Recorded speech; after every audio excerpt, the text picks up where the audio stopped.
Everyone. So great to see everyone today. Welcome to our webinar, CX Boundaries and IT Breakthroughs, How You Can Take Command of 2025 Demands. I first want to start off by introducing ourselves and our speakers. My name is Nellie Galindo, and I'm a Solution Marketing Manager here at Bandwidth, and I'll be moderating today's conversation. And I'm joined today by two of my incredible and very knowledgeable peers, Lauren Brockman, who is our Senior Director of Product Management, and Ankush Gangwani, our GM and VP of Enterprise Solutions. So thank you all so much for joining me today. All right.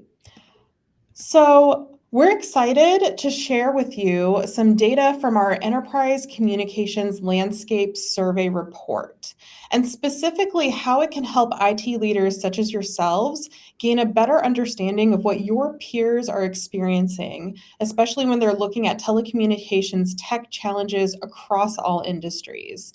So leveraging that data, today what we want to specifically focus on are the 5 biggest telephony tech challenges IT leaders are facing in 2025 and our recommendations for how you can overcome those challenges. We also are going to talk about some strategies that you can prioritize to make sure that you have a secure and scalable telephony tech stack. And then finally, we're going to talk about some best practices specifically to help you conquer those CX hurdles and to really take command of telecommunications. All right. So first, just to get into it, I want to share a little bit more about the data that we did collect that's helping to inform most of the content that you'll be seeing today. So our Enterprise Communications Landscape Survey received responses from over 750 leaders in the IT space who were responsible for telephony and contact center technologies at their organization.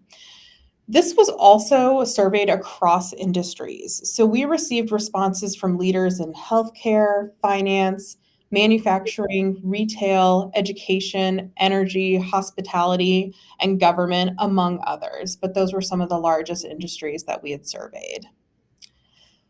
And when we asked these respondents what their primary responsibilities were, almost half of them included security and authentication within their job duties. But other job duties included things like telephony infrastructure at almost 30%, unified communications management at 37%, almost 40% covered contact center communications, and just over 42% oversaw conversational AI. Additionally, 78% of the organizations that we surveyed identified themselves as being single region enterprises, but then 22% identified as being multi-regional or global enterprises.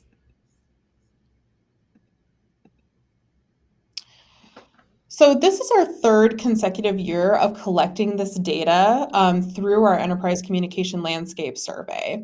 And so now we have a unique opportunity to really start analyzing trends in these data year over year. And so one trend we were most interested in uncovering were the top technology challenges keeping these leaders up at night.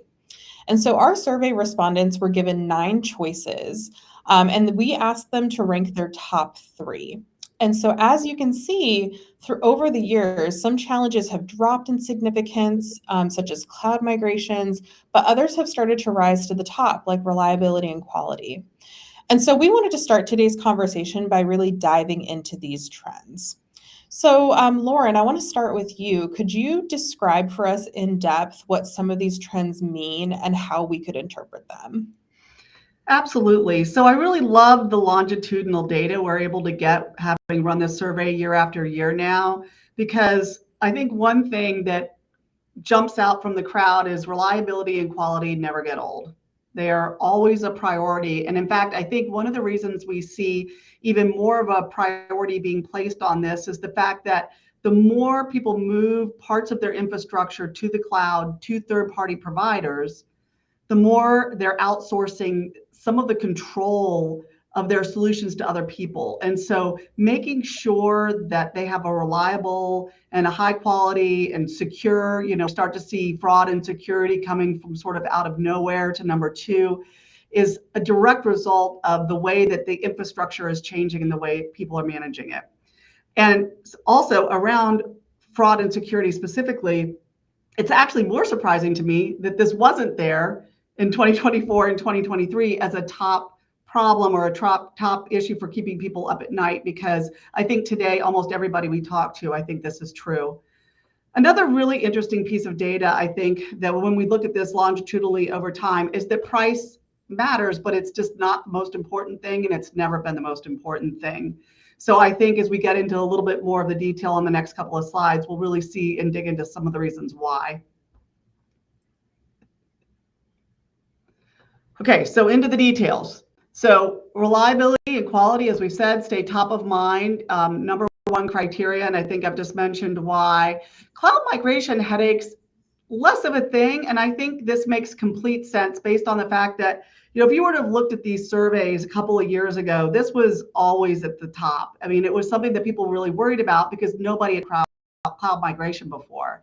Now what we're seeing more and more of is cloud to cloud migrations. Almost everybody at this point in the game has at least logged into one of the cloud platforms for either UCaaS or CCaaS and started to see how easy they are to configure. People feel much more comfortable with the software and the application layer now. So the idea of moving around is something that I think is a little bit less stressful than maybe it had been before. Fraud and security, 50% of people are highly concerned about this. And with AI, with the increase in fraud, with the penalties around the world being higher and higher and higher, and more importantly, the trust that you lose with your customers if you have a big event, it is hard to come back from that. So I think we start to see that moving up. That's not really a surprise. 25% are still really concerned about price, but what that really means is 75% of people say, yeah, I mean, it's important, but it's not the most important thing. And then speed of delivery is interesting too. I think the reason this one drops off is because cloud migrations are fast. We've gone, when I first started, which was many, many years ago, you might have a 6-month or a year, either a 2-year migration plan if you were going to move from one contact center application to another. Now you can literally do the technical pieces of those in a day. So the timing is all about getting everybody in your organization lined up, making sure you've got a good solid plan, making sure your users are trained on the new applications. Those are the things that are taking the time. The actual technical migration piece is really easy to do now. That's fascinating. Thank you for kind of breaking down those trends. And I think especially what I'm hearing you speak to is just that we can kind of see the data presented to us, but there's a much deeper story underneath it. So thank you for explaining that. And so given these challenges that IT leaders are facing or still facing, what are some of your recommendations for addressing and overcoming those? I think the first recommendation is you really need to choose a partner these days, not a vendor, because whatever you're doing, it's going to change, and it's going to change faster than it has in the past. I mean, there's an incredible proliferation of AI companies that are coming onto the scene. We're going to dig into that a little later, but making sure that you work with somebody who's willing to partner with you, who's willing to co-develop with you, who's willing to help you test and try new solutions and is staying on the forefront of those is really, really more important than ever. Second one is it's okay to ask for proof around reliability and quality. I think most people will tell you they have a high quality product. I mean, they're selling you a product. No one's going to sell you a product that's not high quality. But there's ways to prove it. Are there dashboards? Are there insights? Can you actually see the 5 nines or higher that people are promising you that they're going to deliver? Don't be afraid to ask for those things. Point 3 is choose a flexible architecture. And this is one of the things we see really be painful if you don't do this. So like I said, things are changing quickly. There is an extraordinarily large number of super cool applications that are coming onto the scene every single day to solve some part of the customer experience, the agent experience. And you want to be able to try those. And so you need to build infrastructure that allows you to plug and play and test and do those things really easily. And the final one, where possible, and again, this gets harder the larger you get, but consolidate your vendor stack where and when you can. So you may not be able to consolidate every aspect of what you want to plug in and out of your contact center applications, but can you consolidate your global carriers? Can you consolidate any other piece of the stack? Where you can, it's great. It's going to help you just keep things simple, keep the cognitive load on your teams a little bit lower. That's great. Thank you so much for those recommendations. And I think as we speak more to some other aspects of the data that we analyzed and talk about some of the priorities that are coming up, this will all start to take shape even more. So thank you. All right. So speaking of priorities, we wanted to share with you all what those priorities were among your peers. So another aspect of our survey asked respondents to list what their top priorities for 2025 were. And in this question, they actually had the option of choosing among 12 different answer choices and listing as many priorities as they desired. So head and shoulders above the rest, AI and machine learning implementation came out as the number one priority for respondents, with 48% listing this as one of their top priorities for 2025. In second place, 37% of respondents listed improving the customer and agent experience as a top priority, which I think plays into the AI machine learning piece a bit as well, and we'll talk about that in more depth in just a minute. And in third place, we actually had a tie. So with exactly 33% between each of these, IT leaders are also prioritizing migrating applications to the cloud, as well as mitigating fraud, spam, and security risks. We also wanted to give honorable mention to improving the employee comms infrastructure experience. This was at 28% of our respondents also listing this as a priority. And so at this point, I'm sure many of you in the audience are probably nodding your head and maybe thinking, yes, like my organization's working on that one and that one and that one, right? This is really from your peers. And so just wanted to show you that if you're still working on cloud migration, if you're still trying to figure out this AI thing, incredibly common among your peers right now. And so in this next section, we really want to dive into these priorities a bit more and talk about what we recommend as some strategies you can leverage to ensure that you can achieve these goals for your organization. And so we want to start off with this top priority here. So Ankush, could you speak a little bit more to just the AI landscape across industries overall and what that means for an enterprise communication strategy? Sure, Nelly. And this data from our report is not at all surprising to us. And we have even other data sources that really support what our survey is actually saying. So let's go one by one. Currently, over 82% of all companies in the world are either starting to use, that means they have already decided their preferred vendor and the use case for AI, or they are actually exploring, as we talk, the use for AI in their ecosystem. And this is going to be my favorite one. The top business units which are using AI today are the IT companies when we talk about the different verticals. And the most successful use case of customer services is contact center companies, with over 77% of the users talking about the success of AI into contact center and customer services. We also want to note that the market has flooded with AI companies and startups in the last 12 years.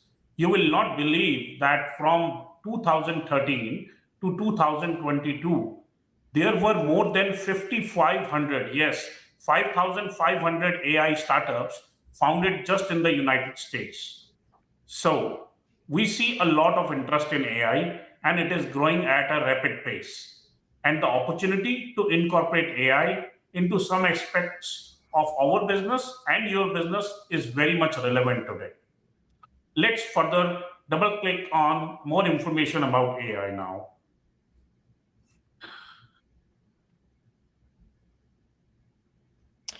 Yeah, and I know that we also were seeing a lot of interest specifically with contact center use cases. So could you speak a little bit more to that as well? Absolutely. I want to really talk about different use cases, like Nelly said, about the contact center in specific. And there are three types of AI use cases in the customer journey. Let's talk one by one. The first one is before the call really hits the CCaaS platform. That means right at a network layer. Yes, I'm talking before even CCaaS comes into picture. And yes, it is voice bots. When someone calls a 1-800 number, and the chatbots when someone is visiting your website. When we asked our respondents, what are your plans for using AI tools in the contact center? 59% of the respondents was they were currently using AI for chatbots, and another 24% indicated that they plan to use AI chatbots in 2025. Let's talk about the second use case of AI in contact center, which is nothing but with AI within the contact center ecosystem, which is IVR self-service or picking up the right agent to talk to the right consumer when they are calling your contact center, or a live translation is the most common use case today, with both the agent and the consumer can communicate to each other in their preferred languages, or a agent assist, where an agent is proactively assisted by a AI on what to offer to the caller in a live call. 52% of the participants in the survey actually responded that they were currently using AI for agent assist. Now let's talk about the third use case of this is after the call is done by the contact center agent. And this is to summarize the discussion between the consumer and the agent, which is called as call summarization or after call work, which is required to be updated in their CRM for quality or training functions. So to summarize, we anticipate that the growth in AI vendors for the contact center space will make these numbers grow in the future, and those AI integrations will increase as well. Excellent. Thank you for going through that data with us, Ankush. I think it's really fascinating. And to dive a little bit deeper, you mentioned AI integrations, and I want to speak more about the tech stack of the contact center overall. So in our survey, 48% of our respondents reported that integrating those third-party tools into their contact center is a big challenge for their organization. And 53% of our respondents reported using 4 or more third-party tool integrations, with some having as many as 10 to 12. So can you speak a little bit more about this challenge in particular and how organizations could reduce the headache that comes with managing so many different integrations? Yes, of course. The space is really getting interesting. There is a huge challenge for a lot of our customers that we talk to, especially large enterprises, when you consider the companies with on-prem telephony versus a hybrid architecture versus a pure cloud architecture. So different variants. That migration itself can be difficult to manage, and you want a provider who can meet you where you are in your terms and support your integrations regardless of your cloud architecture. You want to select platforms that have interoperability with new technologies, including third-party AI, but what they should do is a plug-and-play approach. And so, in this new era of redefined AI-driven customer journey, there is a huge role of telecom providers to be able to orchestrate these AI integration and stitch them together in such a way for our enterprise that they can choose their preferred CCaaS and CRMs, and we get the best returns for them on their AI investments. Excellent. Thank you. I think that's so valuable and such great information for our audience. So Ankush, you mentioned cloud migration, and leaders in this industry are still expressing that this is a major challenge for them. And I want to turn it back over to Lauren. Could you speak a little bit more about the trends that we found in our report regarding cloud migration specifically? Yeah, so a couple things really stood out to me when I was going through this data. The first one is if I rewind a few years, when the cloud migration journeys first started, this is the place we always thought we'd get to, and now we're here. And I think what's most striking about this data, two things. First one is how similar UCaaS and CCaaS are. Really, there's very little difference between the stage of migration or people's plans between the two different types of platforms. So it used to be that I think UC was typically a little faster, contact center being much more complex was typically a little bit behind, and now we see they're almost caught up to each other. Second of all, it's actually the bottom number that is most surprising to me. Not necessarily surprising, but it's gotten so small. So you can see here only less than 7% of UCaaS applications and less than 10% of the contact center applications have companies have a long-term plan to actually keep those on-prem. That means, that number is it's incredibly low compared to where this journey started. What's also interesting is hybrid lives. Hybrid still is out there. And there's a lot of reasons for this, right? There's cases where it's just not practical to do a cloud solution. There's regulatory reasons why, there's technical reasons why.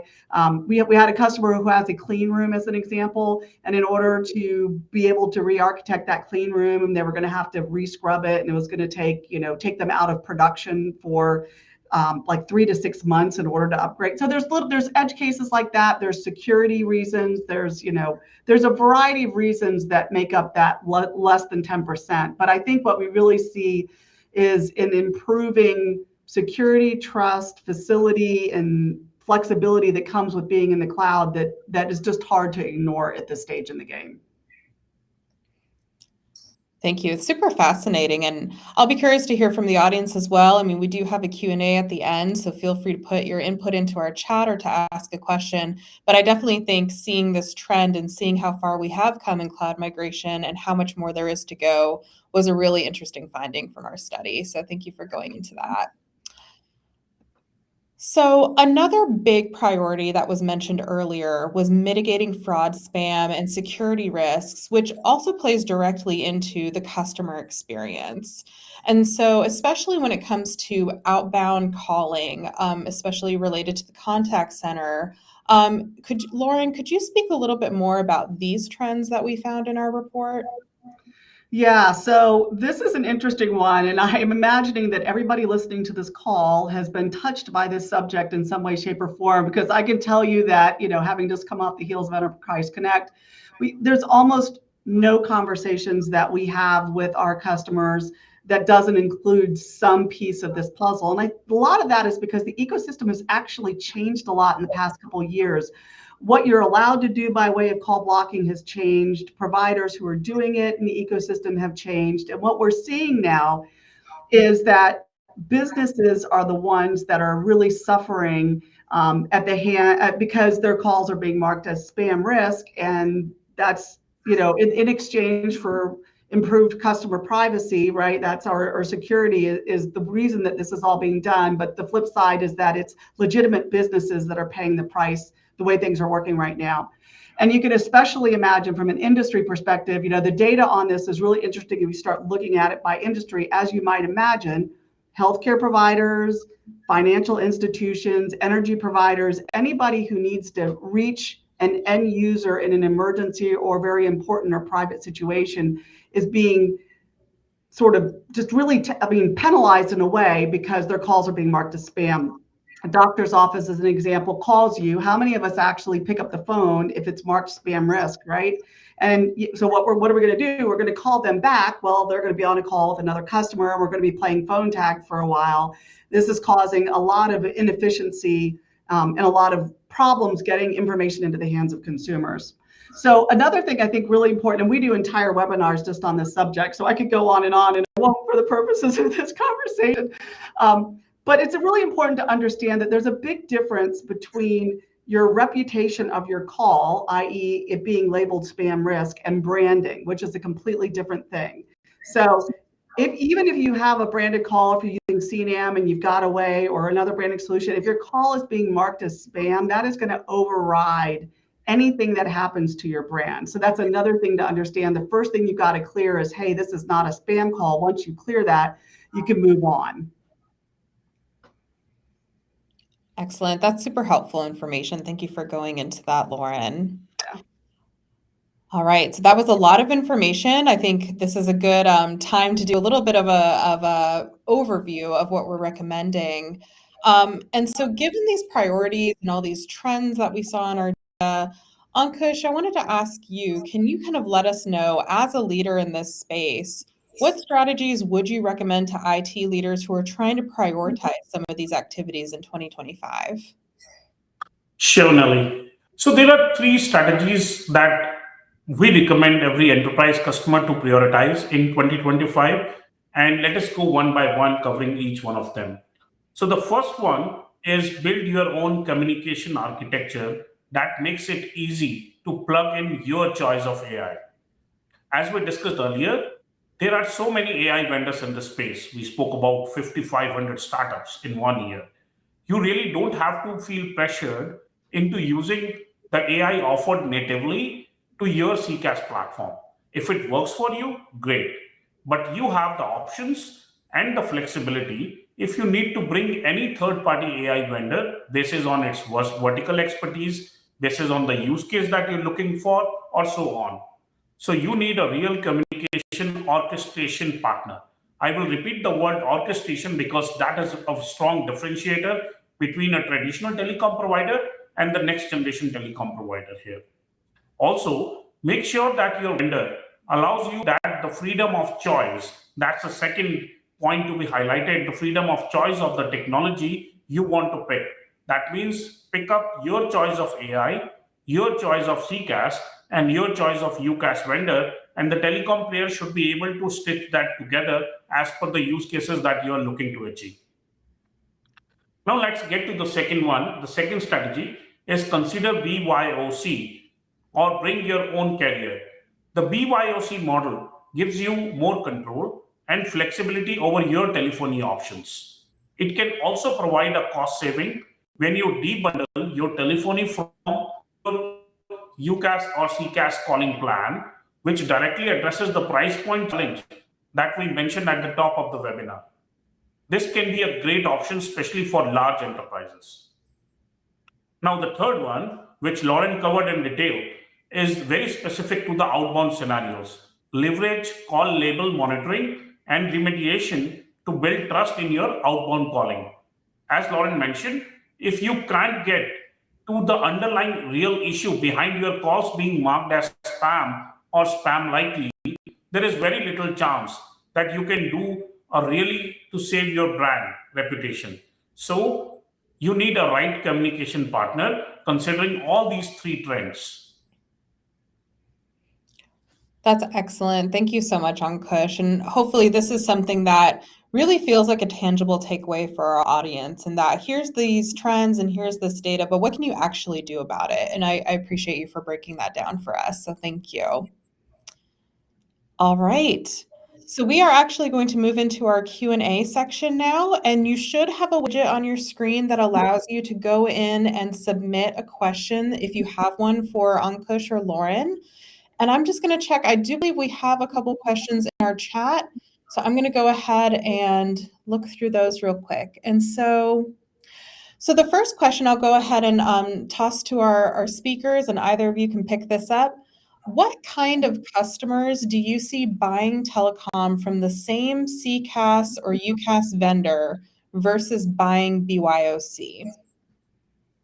Yep, I can hop on that one. So I think size definitely matters here, and complexity definitely matters here. So what we typically see is if you're an SMB, these platforms are fantastic. They have so much built into them. It's so easy to go ahead and just buy calling plans and buy the software and the AI from a provider. It's really easy. What we see, however, is the larger multinationals, more complex, Fortune X companies, almost none of them are able to have a single vendor for anything. And I think we saw that in the statistics that Ankush went through, where we saw the vast majority of the respondents to this survey had either 1 to 3 or 4 to 7. That was like 90% or something, some crazy high number.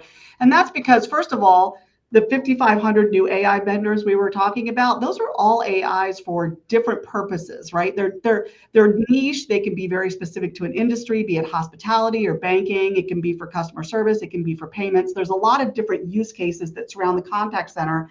And you need to start plugging and playing those in. And that's where we see the minute you get to be of any sort of size and scale, that's when we see the most bring your own carrier, the most use of multiple AI, all the things that go with that. Awesome. Thank you so much.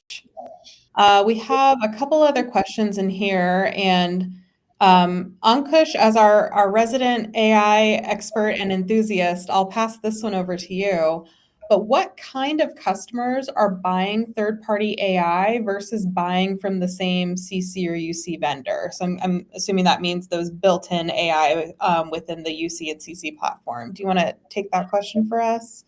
Yeah, sure, Nelly. And this is getting more and more interesting space.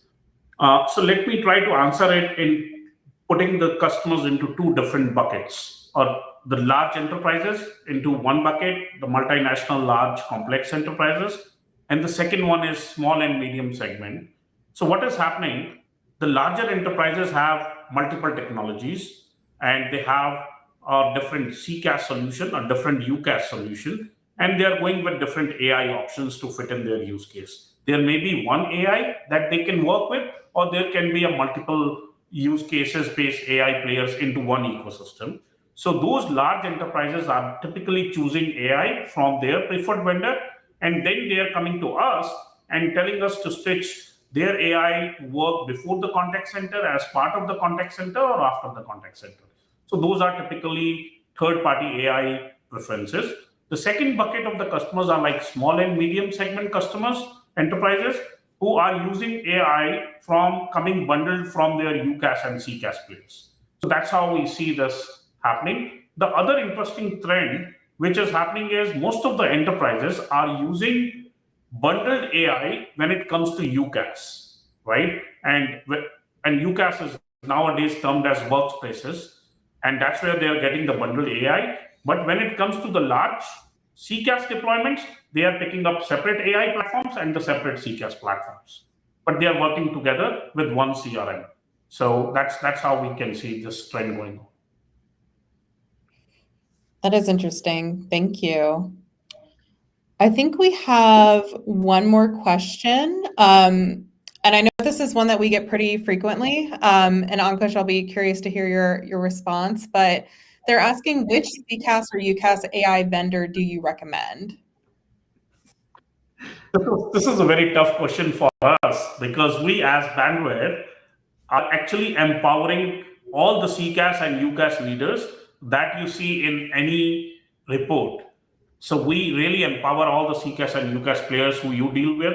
So and I use these two terms frequently in my webinar. The first one was freedom of choice, and the second one was we are unbiased and we let the enterprises choose their providers, right? So going by that, we let the enterprises choose the best AI, the best UCaaS, and best CCaaS, and we have a plugin ready-to-use integrations with our orchestration platform called as Maestro, and you can choose your preferred technology, and we will stitch them together for you. So we stay very unbiased, and we empower the enterprises to be in the center of the strategy, and the enterprise CEO at the center will decide which technologies will work for them, and we will make it work for you. Awesome. Thank you for answering that. Again, I know it's a frequently asked question of Bandwidth, so glad we were able to get that covered. All right, so I'm actually not seeing any other questions. And Ankush and Lauren, I just want to thank you so much for joining me today and being able to really dive into this data together to talk about these trends and to provide some really interesting takeaways for our audience.